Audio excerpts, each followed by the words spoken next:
give us wisdom and knowledge in all the decisions that we need to make, and just grant us understanding. In Jesus' name we pray. Amen. Pledge allegiance to the flag of the United States of America and to the republic for which it stands, one nation, under God, indivisible, with liberty and justice for all.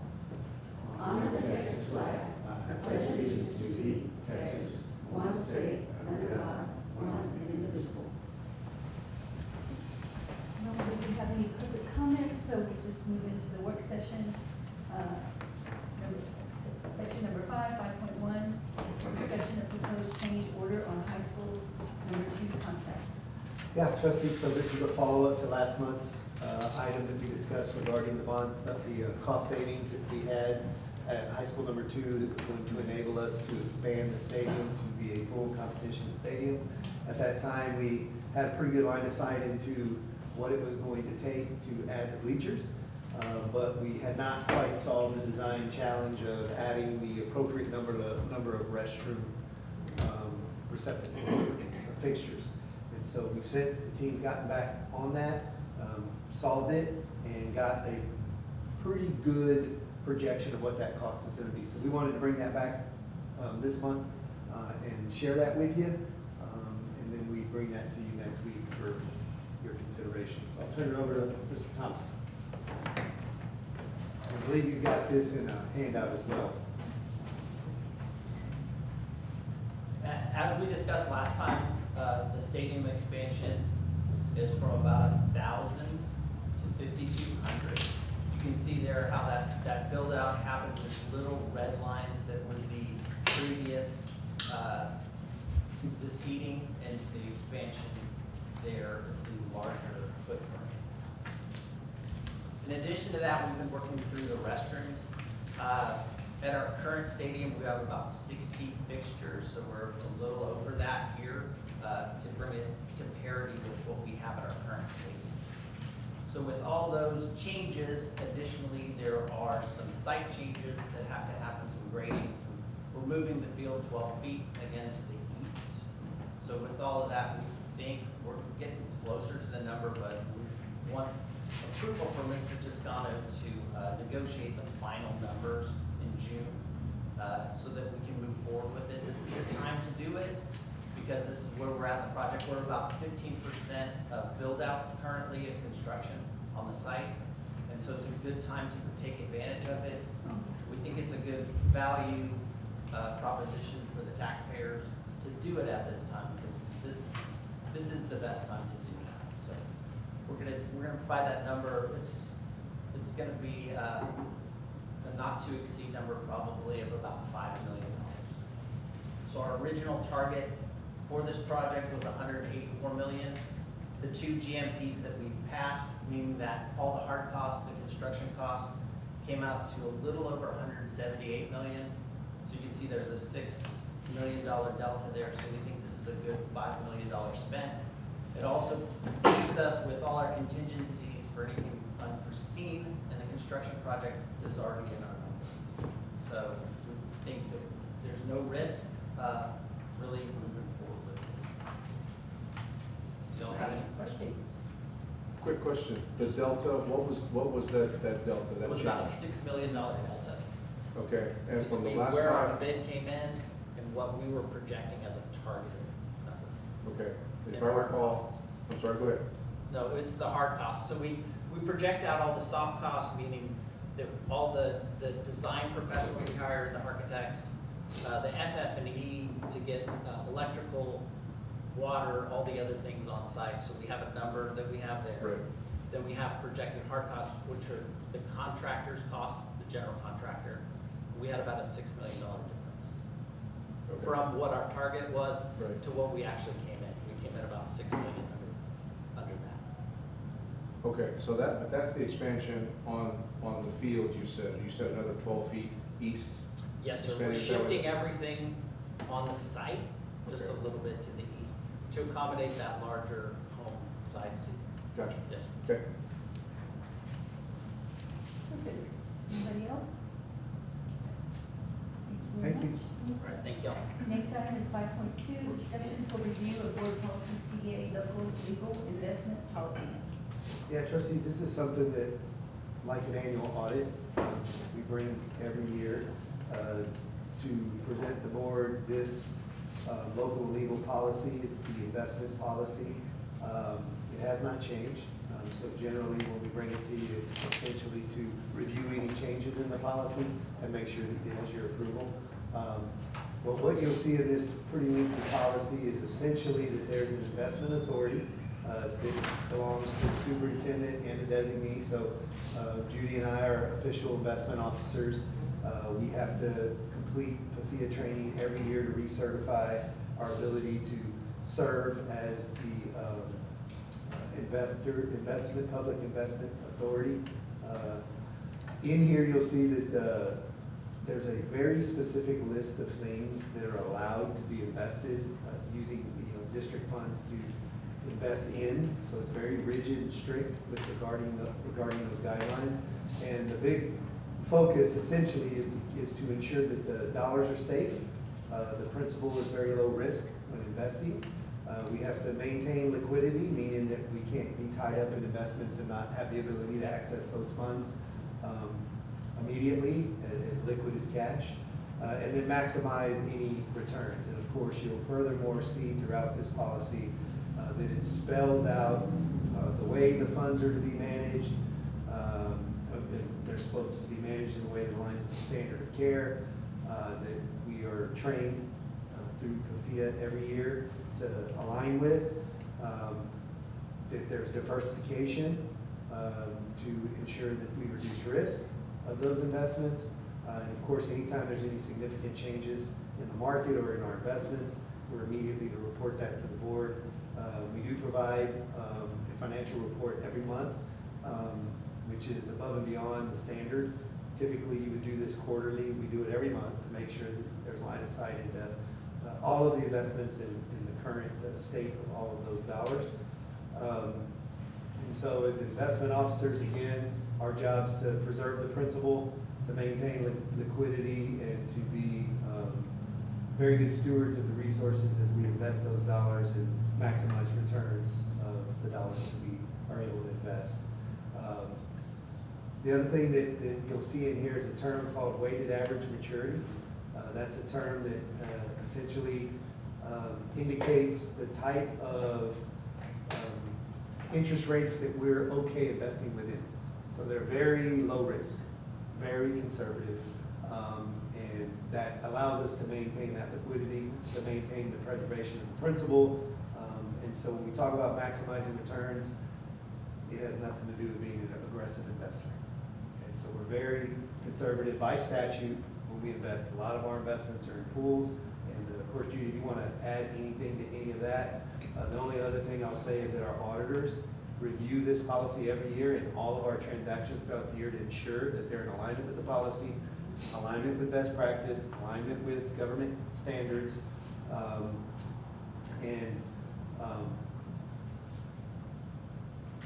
then we have the proper internal controls embedded within our procedures. So. One thing that y'all need to know is that right after y'all approve this investment policy, I'll be sending letters to every one of our investment pools, showing them what our policy is, which hasn't changed. But then they have to send back that they've read them and that they verified that they do not put any of our money into anything that's not approved in our investment policies.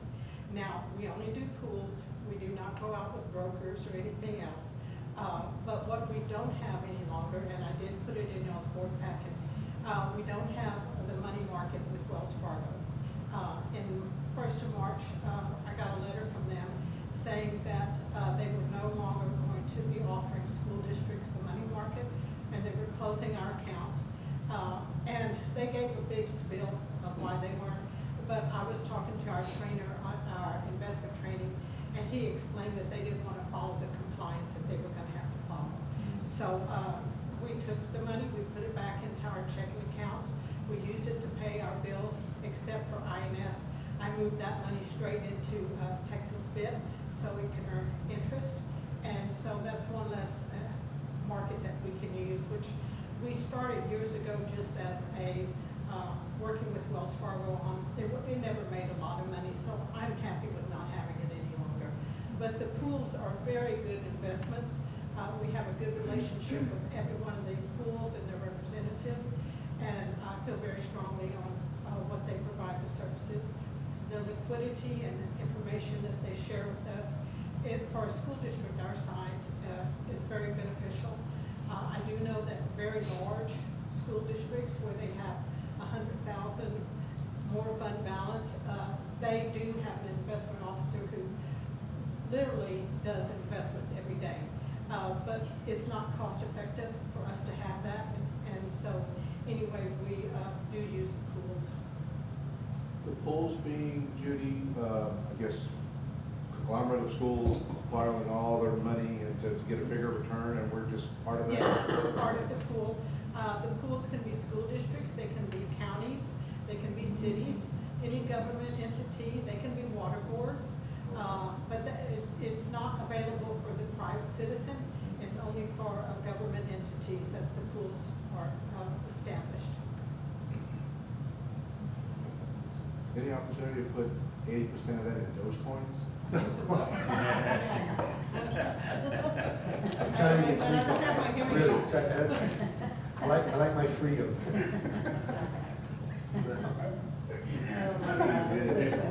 Oh, really? I don't know what that is. Just don't pay, no mind. Don, Just say just say you do, please. Well, that is better than what Jim Selby used to say. Ah. He said, Judy, let's buy $1 million worth of lottery tickets. Hope one of I them. don't think so. Oh, my goodness. Oh, my goodness. Lord, Lord. All right, to 5.3, district-wide intruder detection audit report findings and corrective action plan. Yeah, so, you're aware that for the last several years since Uvalde, TEA has deployed a mechanism for intruder detection inspections that are random. We've had all of our schools visited many times in recent years, and we've had Heritage one time have one door that was not secure. That's been rectified. None of our elementary campuses have failed, if you will, an inspection audit. Our high school continues to be a challenge, but it's 75 acres. It's a school that was an open design. We all recall, no fences, 30-something buildings, accessibility 360 degrees around that facility, and so now it's much more secure. The thing that I'm happy to report is since we built that perimeter fence and put the guard shack, if you will, we've never had an intruder detection audit where the intruder was able to gain access to the school. Not one time at the high school. So once they don't, then they notify us that they're here, and an administrator makes contact, and then we let them have access to everything that we do. They monitor our exterior door inspection logs, they monitor all of our written documents, policies, procedures, all the things. And then they go around and inspect all the doors, 177 at the high school, from ag all the way to South Campus. And the annex across the street, or is that separate? That's a separate Okay. inspection. And we've had some challenges with a door here or there, and this particular inspection was no different. This one was focused on a few areas in the athletic department, and so I want Mr. Christian to talk a little bit about what they found.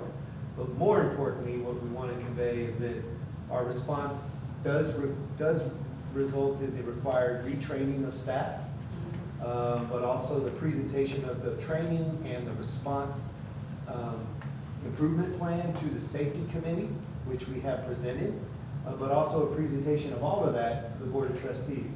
What we asked the athletic department to do was come together as a team and establish a safety and security plan that they've developed in the form of a manual. And if you look through this, you're going to see every single day, every single class period, every single facility, at every time of the day, who's responsible and who's the backup for securing every single door. Now, what Mr. Christian will also say is all along the way, and this would be the case in any school, if there is a failure to secure the building, that it results in documentation from a personnel standpoint. So they get a memorandum, a document, and some directives that are held in their personnel file, so it's taken very seriously. So with this ability, it's not just the head coach of that particular facility that's going to get documentation, it's also the coaches who are responsible directly for securing the facility. And we might be satisfied with, 4 of 177 doors, and we might be satisfied that nobody actually could gain entrance. But the reality of it here is that if the 1 in a million opportunity presents itself where a bad actor is attempting to hurt our staff or our children, we have to be 100% guaranteeing there's 0 opportunity for them to access any facility at any time, every time. And so we take it that serious, and that's the intent of TEA's effort. So this isn't a bad high school as much as it is what did we learn when we pressure tested the pipes, and what can we do to make sure that that never happens again. And that we get to this place where despite the complexity and challenges of the high school with almost 4,000 students, 75 acres, and 177 doors, that we can realize the expectation that they're secure all the time, every time. And so we think that this is the next evolution of that. And we're pretty pleased with what you're about to hear, because we think this is going to take us as close as we've ever been to being reliable when it comes to exterior door security. So I'll turn it over to you, Mr. Church. Thank you. So I'll kind of elaborate on what Mr. Toscano was saying. We've started to implement the vocabulary and differentiate between a perimeter access and an exterior access. So in relation to no one gaining access to our students and our campus, our perimeter has never been breached. There are perimeter doors on the campus. The South Campus has a few. The Performing Arts Center has a few. Those have always been in working order. We haven't had any issues with those. An exterior door is one that we would reference that gains access from within the campus to go into a building. And so when we've had issues, it's been with exterior doors, not with perimeter doors. In this situation, there were 4. 3 of them were found to be unlocked and in violation because of human error. 1 was not functioning. The one that was not functioning is on the western side of the varsity field house. If you're familiar with the campus, that goes through some significant climate changes. The doors flex and expand and contract, and so we were able to get maintenance on that. And it's always a fight with the HVAC system. If the air conditioner is blowing and the pressure in the building is different, the door doesn't shut the same way as if the air conditioner is not. So there's context to what's going on. Safe is safe and not is not. But those are some of the things that we're addressing there. Two of them were in the field house area. One was a varsity field house door. That was the one that was broken. There was a freshman field house door that was unlocked. The varsity football team had come in for a film session, unlocked the door. When they exited, they didn't lock it back. And then there were 2 on the game gym, one on the boys' side, one on the girls' side. With athletics imminent, the doors have been unlocked to allow students to have access for the upcoming workouts. So again, context, safe is safe and not is not. Immediately, the head coaches that are responsible for those facilities did receive those memos of record. So I worked with Ms. Ariola. She delivered those. They've been placed in the personnel files just to document those coaches and the failure in securing the facilities. We immediately went into working on the safety and security manual that you have before you there. That will be a part of a biannual training that will be implemented. So our training at the campus level that all staff is exposed to happens at the beginning of the year when all the teachers come back, and then through regular, semi-regular intervals from me giving updates. So you don't forget to secure your doors. Here's our procedure for what you should do when you see a door, see something, say something. Safety is everyone's responsibility. So all of our staff are exposed to that. This has revealed the need for additional and more specific training for our athletic staff because of the high volume of students that are in and out of those facilities and the varied schedules. Those facilities begin to be used between 6 and 6:15 a.m. and they can be used late into the night depending on returning from games and those sort of events. And so Ms. Ariola is implementing an additional athletic specific training when the coaches come back at the beginning of the year, and then again a mid-year refresher. The document that you have in front of you is a live document, a breathing document. It will continue to be updated. So this is the 25-26 version. There will be a 26-27 version that I'll assist the athletic department in updating. It'll have new coaches' names. Sometimes a coach just decides that they want to move their practice from a morning to an afternoon, so obviously the procedures would need to be updated there.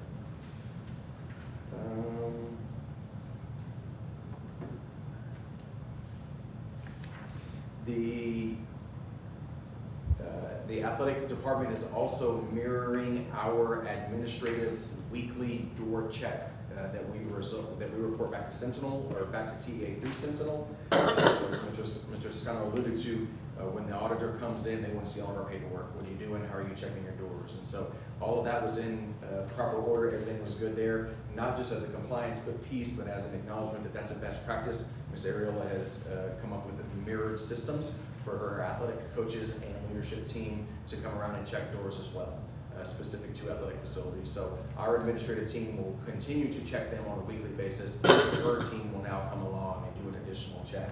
And then as a third layer, she's instituting with her athletic leadership team a spot check. So there's a Google form that has been created with drop-down options. I am this staff member, I am at this facility, I am checking these doors, and there's a timestamp. So she'll be assigning on a weekly rotating basis coaches to go to different, coaches, part of her leadership team specifically, to go in a unique pop-in, pop quiz type of situation to go spot check to make sure that those facilities are secure. Our PE staff has also been roped in to help with those facilities. Much like a shift change, when athletic period ends, a coach comes in for a PE class, there's movement in and out. There's a system that's being put in place to basically take control of the facility, take responsibility for it. So Coach Toscano's leaving, Coach Christian is arriving. I've got it from you. I'm going to make a sweep of the building to make sure everything is in working order before I begin my athletic period, my PE period, my practice, whatever it is. And so something, like I said, we're looking at some digital options, which will definitely be there, and then maybe even something to the effect of when you go to the bathroom and you see on the back of the double door, there's the sign in, sign out, something like that, just to create those additional layers of accountability for the safety and security. There is some progressive accountability, so those that have already received the memo of record, their next step would be more of a letter of directive, and then possibility of evaluation of employment status if the failures continue. If we have these failures in safety, we don't expect them, but those steps have been put in place. Any questions? So, the field house door number 7, that's the one that wasn't functioning properly? Correct. And the weekly checks are done, which date and when did this happen? How many days? This event occurred on a Thursday, which was April 9th, I believe, was a Thursday afternoon when that occurred. They're typically earlier in the week when that occurred, so it would have been Monday or Tuesday when the check occurred. Would you explain a little bit about exactly how that happened? So, there's a little context. So, again, that western front, those doors are funky. I made contact, I put the auditor on the cart, we're going around, we're checking all the doors. We arrived at the door, and let's say this is the door. We're walking around, we come to the door opens towards us, and an equipment manager walks out. So that specific room is an equipment room. So as the young lady walked out, as the auditor described her as a polite Texan, she walked out and she grabbed the door and it kind of went to close. And she said, "Oh, y'all want me to come in?" And she kind of did like that. And the auditor said, "No, go ahead and let it shut. We need to check it." So she let it go from about 6 inches away. And it shut, but it didn't click. So the auditor went and grabbed it and pulled it open like if she was going to walk through it. And she looked at me and she said, "That's going to be a finding." I said, "Yes, ma'am, I understand." And then she let it go and it shut and clicked. And she pulled it and it was locked. So the difference between the 6 to 8 inch version and the full walkthrough version is the difference there. Again, I work with Mr. Rokas and Mr. Thomas on a regular basis. The closing mechanisms, if the air conditioner is blowing, you got to turn that thing up so tight that when the air conditioner is not blowing, you're going to lose a finger.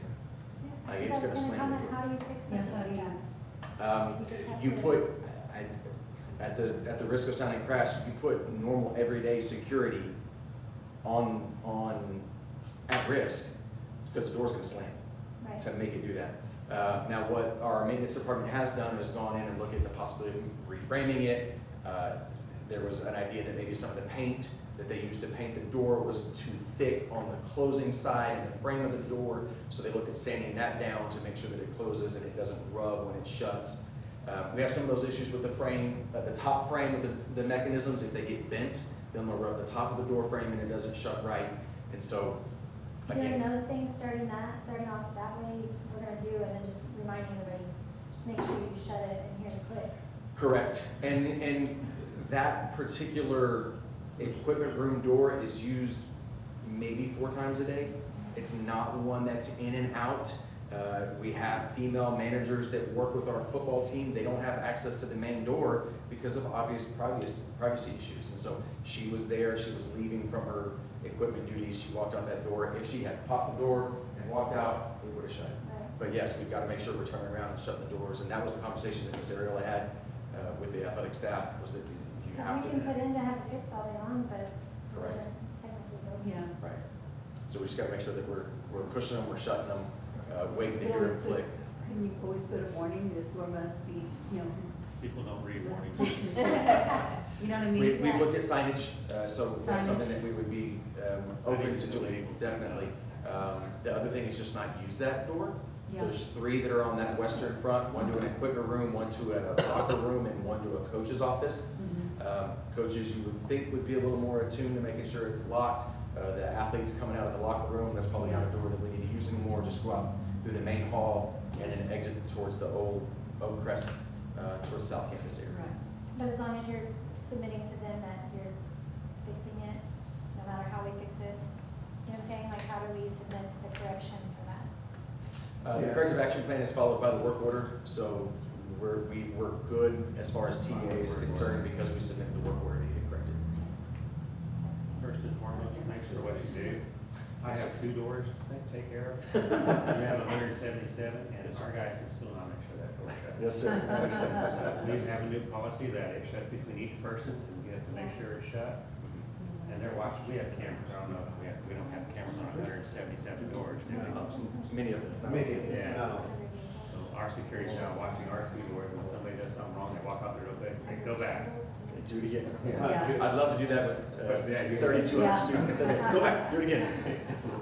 Yes, sir. Well, we got 200, but yeah. I appreciate what you do. Yes, sir, thank you. I just have a, kind of wrap all of this around. Yes, ma'am.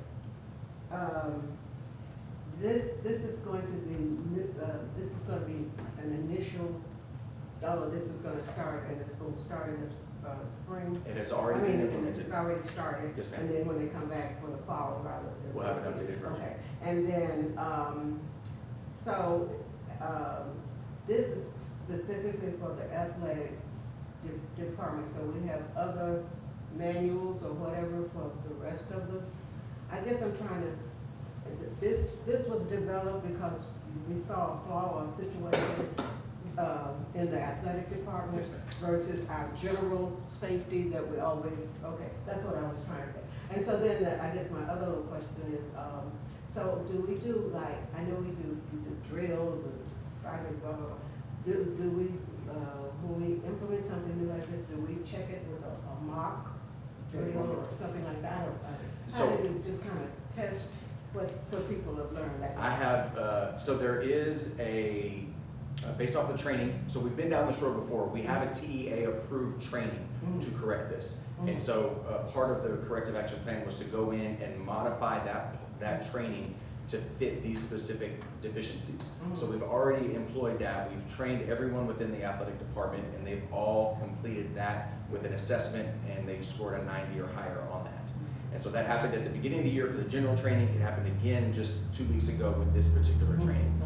I have a code word on the radio that I will use at the high school, and it deploys the high school administration to go check everything. Oh, okay. So it actually worked decently well. It secured our instructional facilities when that auditor showed up. So we did secure the So facility. when we do that kind of work, then the appropriate response. Correct. is taken. And we use it for drills, not just for when they're on site, it's not just for when somebody shows All up. right. I work in a hospital, let me tell you. Correct. We're gonna And I drill it, also we're gonna make know sure it's with right. the training, and people say, oh, it's just a drill, but I mean, I'm, you know, I get that. Yes, So ma'am. I was just, okay. They check in with the guard shack, don't Pardon me? they? Don't they check in at the guard shack? They do. I knew within 45 Yeah, seconds of right. her arriving on campus that she was there. Yeah. And the guard, Okay. he came to me immediately, or on the radio, and said, hey, the TA's here. Awesome. Got it. And we were- Yeah, so we've got a campus-wide plan. This is in addition to that, so builds in redundancy. Yeah. The doors are inspected weekly And if any of our staff finds deficiencies, the same procedure happens with regard to addressing that as a personnel failure.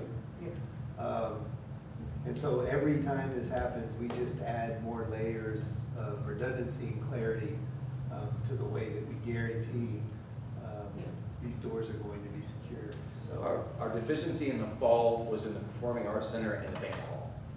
We felt like the corrective action plan there was to reinforce what the general campus had, because those are instructional facilities. These being in specific athletic facilities, we felt like we needed a different response, and we developed that. Within a week of us making some of these changes, of course, Mr. McKay showed up. He said, hey, let's go check some doors. And so we went on a walkabout, and the PE coaches were already out on their normal routine for that shift change. So we've already seen some fruits to that labor to being an effective protocol. But we'll use this between now and the end of school, and then we'll come back in the summer and update it and have them for the fall. Awesome. I feel so much safer now. Good. You hear that, Chief? She feels safe. Goal number one. Yes. Thank you. All right. Next item is 5.4, overview of athletic physicals, but we're gonna skip that. yeah, I think we're gonna push that to next month. Mr. Mr. Mulkey requested that. So we're gonna hold off on that. The next item is 5.5, cybersecurity program of study and future partnerships. Yeah, so we have an opportunity here with the construction of high school number 2, both to really review all of our career technology programs and determine how we want to continue to build out CTE programs as a district, given that we're going to have 2 high schools. Cybersecurity, actually IT, cybersecurity, AI, data, security is highly marketable and in demand. It's the future of much of the workforce. Lots of opportunity in San Antonio, and our kids are very interested. So we've got a cyber program currently, but with the build of the second high school, we've got an opportunity to review this as we are all programs. Mr. Santos made some connections for us with UTSA, but we've also made some connections in Northeast ISD, Comal ISD, Navarro ISD. We've been in contact with the Alamo colleges as well.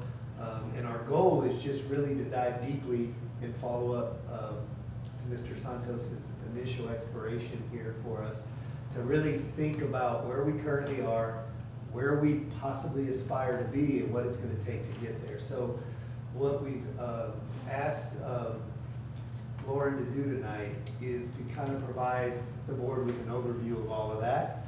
And we're pretty excited about where it's heading. So I'll turn it over to Lauren. You've got a hard copy of the deck, or you can follow along with Lauren. And we'd be happy to answer your questions after. Before we start, I'm so sorry, I have to step out. I don't want to miss this, take notes from me. Gotcha. Appreciate it. Thank you for coming. Have a good luck. I will. Good luck, Chris.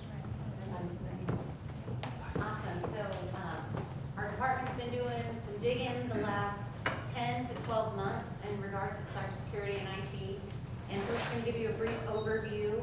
We're gonna talk about market analysis, the challenges that we faced historically, enrollment and recruitment, what it looks like now, and our projections for the future planning, i.e. second comprehensive high school, credentialing, and where we plan to go there, and our partnership opportunities that we have. So why cybersecurity? We know that it is a high-wage, high-demand industry. We know we have students interested. It impacts every industry, from our own to healthcare, to Holt up the road, or to Southwest Research, right? We know that every industry has the desire and the need. It aligns with our workforce needs. Every other year, the CTE department is required to do a federal CLNA, a comprehensive local needs assessment. It pops up year over year over year. And then we want to be a leader in this industry within ECISD. And so our market analysis, based off our research, we know that it is in high demand locally and statewide and has strong salary potential. Regional alignment, we have military presence in San Antonio, so there's opportunities there for our students, along with business and healthcare needs. We have a platform called CareerCraft, and CareerCraft takes our student data, it connects with a sender, our SIS, and it gives us our output. It's telling us here that in information security, what the employment looks like within our region, we'll say Region 20 or even the San Antonio region, what the median wages look like, and then the growth opportunities. So you'll see that in information and computer and networking. And so what that is telling us is that the growth opportunity for our students year over year is very high, and so is the potential salary.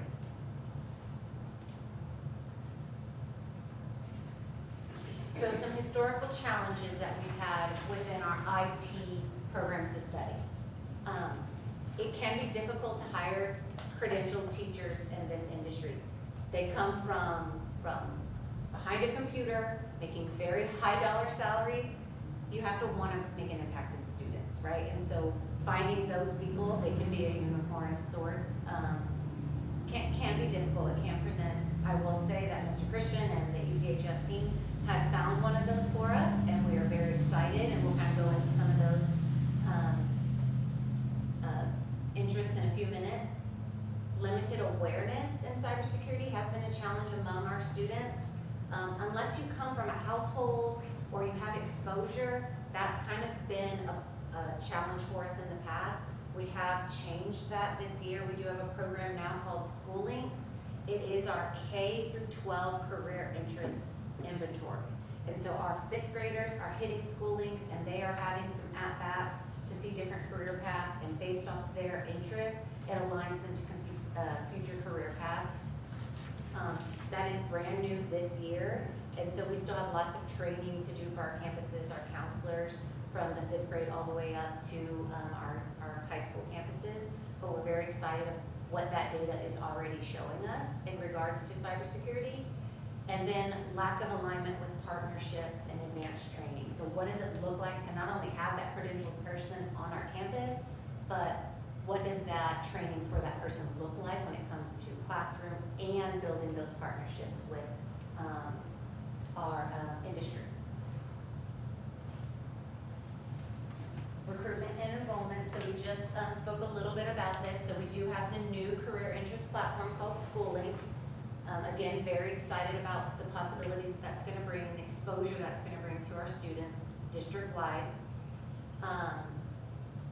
Most of our CTE programs requires teachers recruiting. And teachers recruiting requires teachers to be at the middle school campuses, at the elementary campuses. Because we have not had a strong instructor there for the last 2 years, enrollment kind of declined. So the teacher that's currently sitting in that position already told me, I want to go to Heritage and Legacy next year. I want to have a table for this and a table for this. And so just hearing some of that enthusiasm within our instructor is very exciting.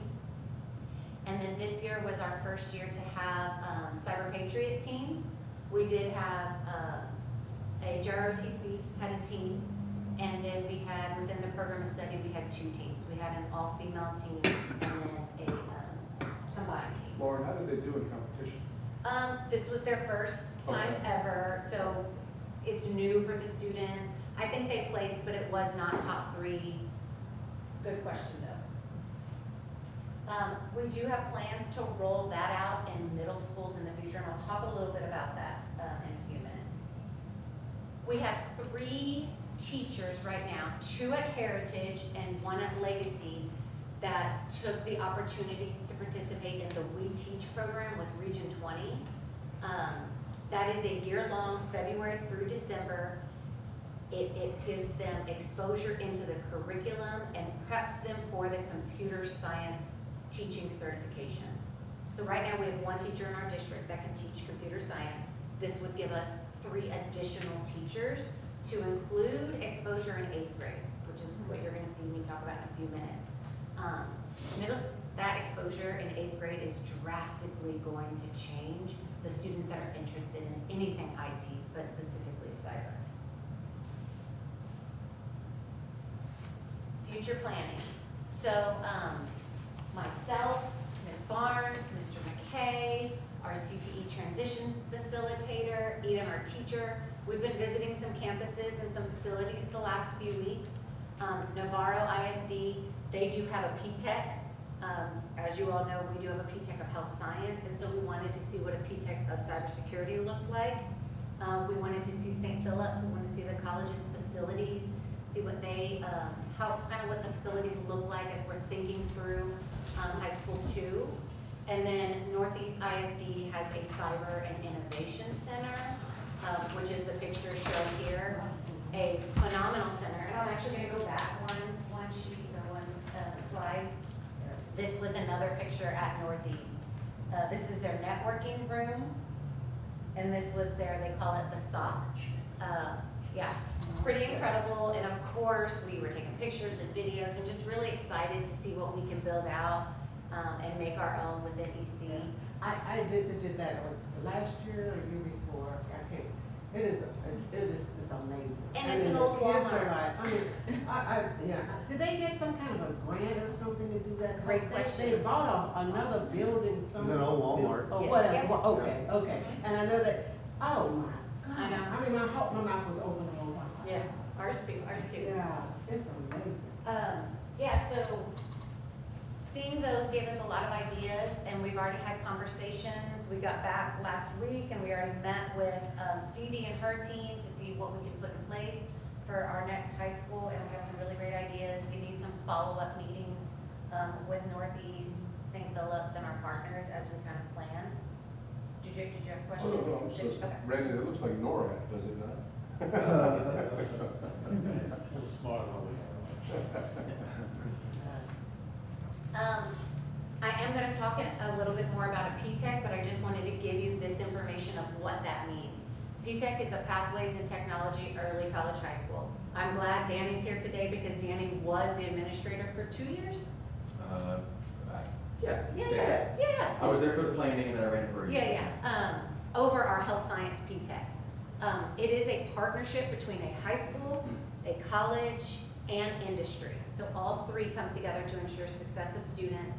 Students can earn college credit, they can earn certifications, they have internship opportunities, advantages for the students. It's at no cost to them. It's direct connection to high wage, high demand careers, priority access and experience to industry, and it's a clear pathway from school to college to workforce. Okay, so you might be thinking, why are you thinking that, Lauren? This is kind of our roadmap that we're thinking for the next 5 or so years. This year, we have a new staff member. We're very excited about the possibility of this staff member. We have a Cyber Patriot competition for the first time in many years. And then we are looking at the cybersecurity program being reinforced with Driving Possibilities, our Toyota grant. So that's this year. A lot of behind the scenes stuff took place this year. Next year, we are transitioning our industry-based certifications within our cybersecurity program. We are going to apply for a P-TECH grant within cybersecurity. We will begin credentialing our staff. The staff member that we have does have a master's degree in cybersecurity and networking. Immediately, she is able to teach at St. Philip's, SAC, or Northeast Lakeview, whichever partner we choose. And we want to start that process next year with her. We want to identify the classes we want our students to take, and she's able to teach, to roll that out the following year. And then we will, like I said, hopefully have those 3 staff members complete and earn their computer science certification with Region 20. And we are launching elementary and middle school clubs in cyber. So that's next year.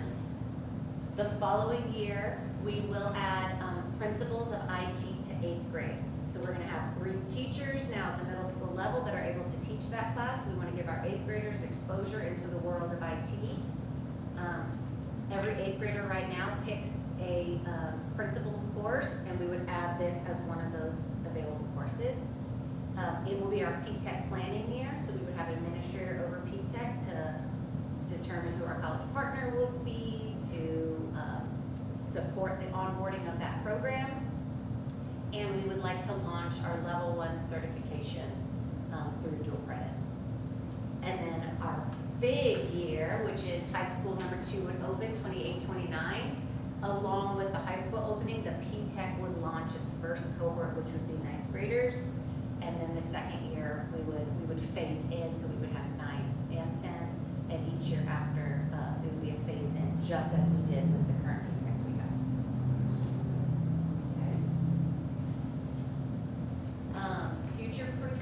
So as we think about the new high school and what that would look like, we are thinking networking labs, as you'll see on the bottom left. Those are at St. Philip's Networking Lab and the Northeast Lab. We want students to have opportunities in collaborative spaces that are also flexible. We need to work with industry to make sure our infrastructures include what is needed within the content and the curriculum.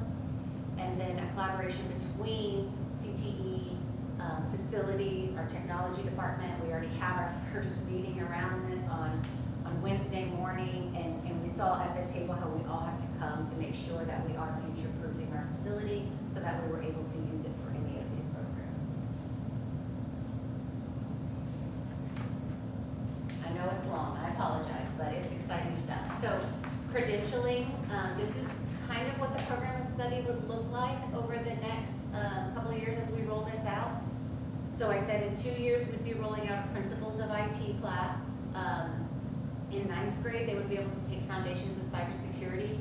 However, let's say I came from Ballard and they do not have a teacher that's able to teach Principles of IT. As a freshman, I can still jump into Foundations of Cybersecurity and still complete my program of study. Their 10th grade year, they would take AP Comp Sci, which also has an AP exam, which is college readiness.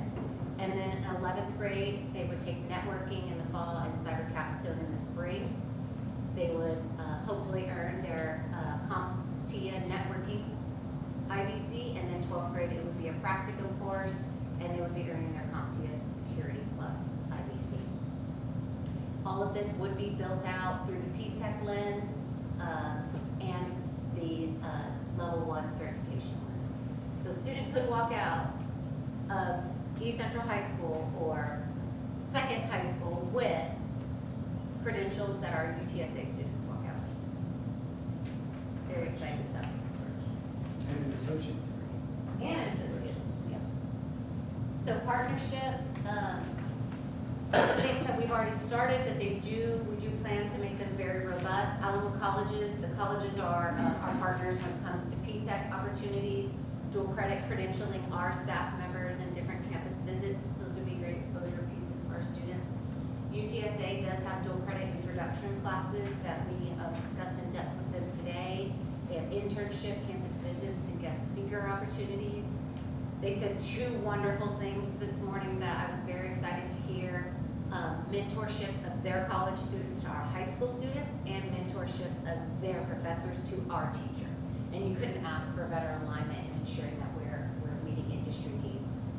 They also have the 2+2 opportunity. If our students leave with an associate's degree, they can go straight into a bachelor's degree and finish out with Golden Promise.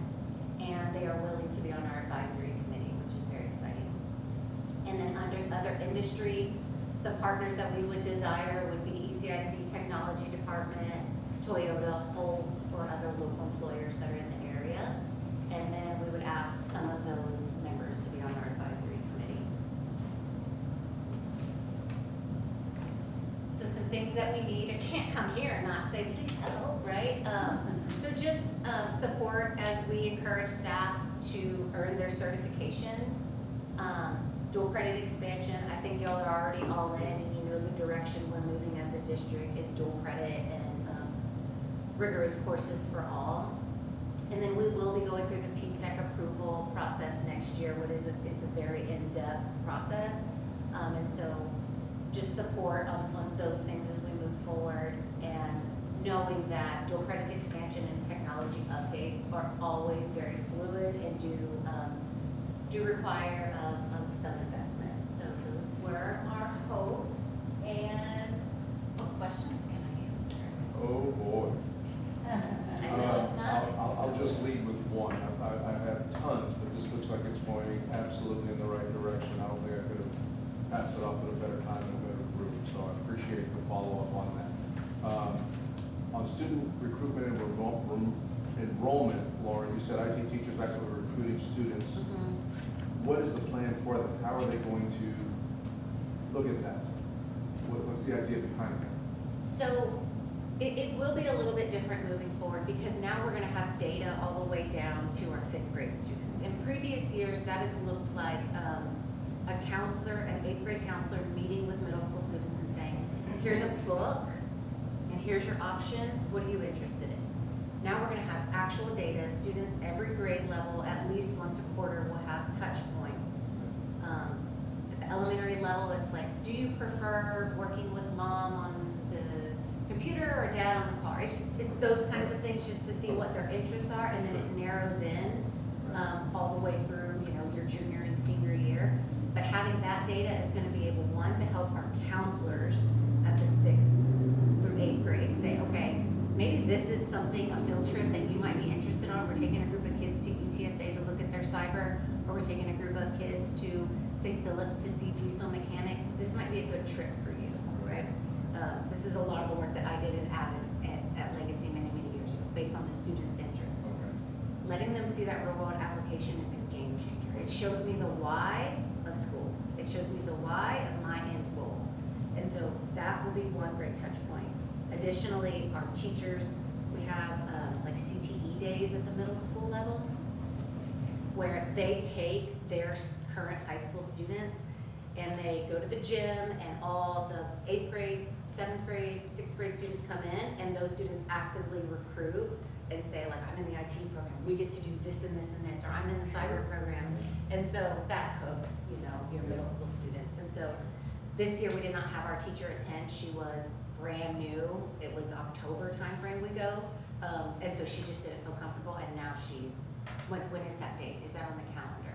So recruitment will look different going forward. Perfect. I will also say STEM elementaries, we've got Pecan Valley, Victory, and then Future. Number 10 will be STEM. And so those students having those touch points all the way down to kindergarten is gonna actively recruit for IT as well. Excellent. My initial thought with that was everybody might be interested in one end. How are we going to give everybody an opportunity and then kind of weed out, kind of like going into algebra in 8th grade. I think I mentioned that I was the first one to fail. Got to see you're out, and I was the first one out, and that was part of the program. This was not, you got to go and tell your dad, you got to tell your dad, you're out. We put you in because of your grades and and how you work, but unfortunately you didn't pass. Is that going to be the same kind of setup for? So I'll say two That's things. cool. Yeah, student choice leads our staffing.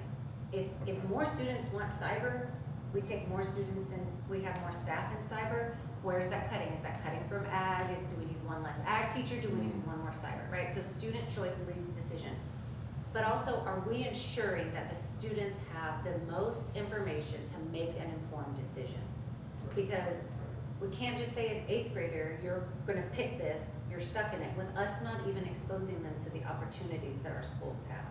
And so we're really focusing in on what are students interested in, which is why we started in 8th grade. Give them at-bats so that way by the time they choose in 8th grade, they're on the right pathway, right? And not just flipping a coin because Stevie's my best friend and she's going into culinary, but I hate cooking, right? Which is true. Right. Awesome. Can you visit other Knox? Hey. You go and visit other Knox in town? Yeah, I would like to Like see, SAPD, emergency management?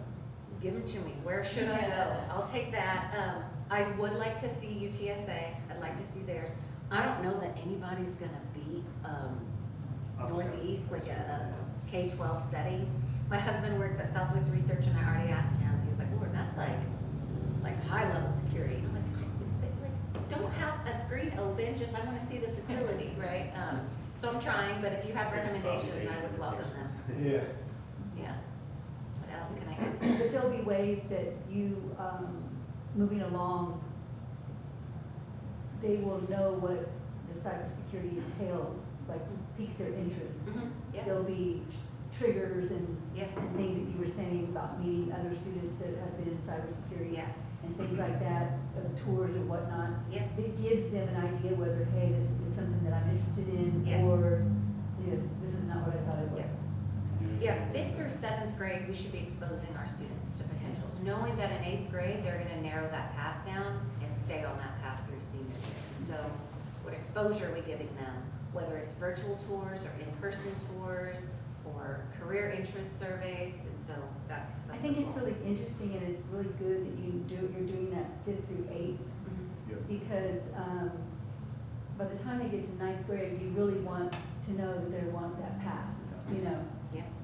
So I think it's really a good idea that they start getting exposed early, and then kind of weed out the ones that really, you know, aren't gonna do that. Yeah. And that you've got all serious students by the time they get, you know, to 9th grade. Yeah. Yeah, it's a good idea. Stevie, the build-up for the new high school that you had showed, is that gonna be, this sounds like it's advanced quite a bit, is that gonna sustain, any growth that we need and As equipment? Laura described, we've been having several meetings, we had the latest this week, and we're gonna have some follow-up ones. We're really working hard to try to make sure that when the students need it, it's available to them. If you recall, we also have phase 2 of high school 2, that is Oh, in the yes. plan. Now, that's not been bonded, and I'm not sure when y'all are gonna decide to do that. But there is some, areas in phase 2 specifically for CTE. So, as we continue to collaborate, if the space presents itself and we fine tune everything that we need, which is where we are right now, we think we can accommodate what they need for timely right now in phase 1, depending on what it is once we get more specific. And the growth, right, and see the growth. And growth, and then knowing we also have phase 2 coming up. Outstanding, outstanding. Y'all need any help with donations or, support, let me know. I'll do that legwork outside and I'll just say, hey, these people are interested, they're game, you know, that kind of thing, like what I did with UTSA. I have no problem, all they can do is tell me no. I'll call anybody and everybody, so let me know. Let me know. Awesome. Good. Alright. Wish I was in 9th grade. You and me both, the All right. opportunities that these kids have. Thank you so much. That's what the kids say after they grow up, I'm sure to go back. Don't we all? We didn't know that. Next item on the agenda is 5.6, discussion regarding district consultants by department. Yeah, trustees, so, we have put together a spreadsheet that has looked at all of the contracts that we have for services and or consultants. And we teased out all of the contracts that are not funded locally. So any of those that we utilize, federal funds, grant funds, you know, those have kind of strings attached and compliance requirements and expenditure requirements that are kind of dictating how those funds are spent. And even if we were to save funds there, they don't help the bottom line locally. So what we really wanted to do was pull in all of those local expenditures in a way that the board could look at all of those over the next month. And then with the intention that next month's work session, we would be able to have more discourse around opportunities perhaps for some cost savings there. So we emailed you a link today. When you open that link, you're gonna see tabs along the bottom, series of spreadsheets for every department. The only department you're not gonna see in there is child nutrition, because that is a self-sustaining, self-funded program. There's no local dollars that go into child nutrition. Generates its own revenue, it has its own funding sources outside of local. But every other department, you'll see a list of all of the vendors. You'll see the nature of the contract, whether it's an annual contract, a multi-year contract, etc. You'll see the expenditure. You'll see some notes there from staff about exactly what that service is, what the purpose of it is. And then you'll see a column where it says the recommendation currently from staff is to continue this, that it's under review, or to terminate. That's current. We want the board over the next month to kind of take a look at all of those and see what questions you have. We'll have staff prepared at the next work session to kind of really dive deeper in any of those. So really what we're trying to do is make sure we're as efficient as we can be, and that anything that we're investing in locally is really mission critical. And that we feel like it's really an efficient, best value for the service that we're trying to utilize it to help us with. So, again, that email you have in your link, you got it from Camry this afternoon. Open that thing up. If you have any problems or have any questions over the next month with anything you see in there or accessing it, let me know immediately. But again, it's pretty straightforward. They're Excel spreadsheets, they're read-only, so don't think if you play in there, you can mess anything up. They're read-only, but they're live on the back end. So as we continue to work on that information in there, you'll see in real time on your end, the most recent information in there. And again, the tabs along the bottom list each department. You click on that tab, you'll see that specific spreadsheet. Great, awesome. Appreciate questions there. Yeah, good So deal. next work session, it'll be on the agenda and we'll have more discourse around it. Okay. Just wanted you to have time to do your Sounds good. studying. Good deal. Okay? All right, does anybody have anything else?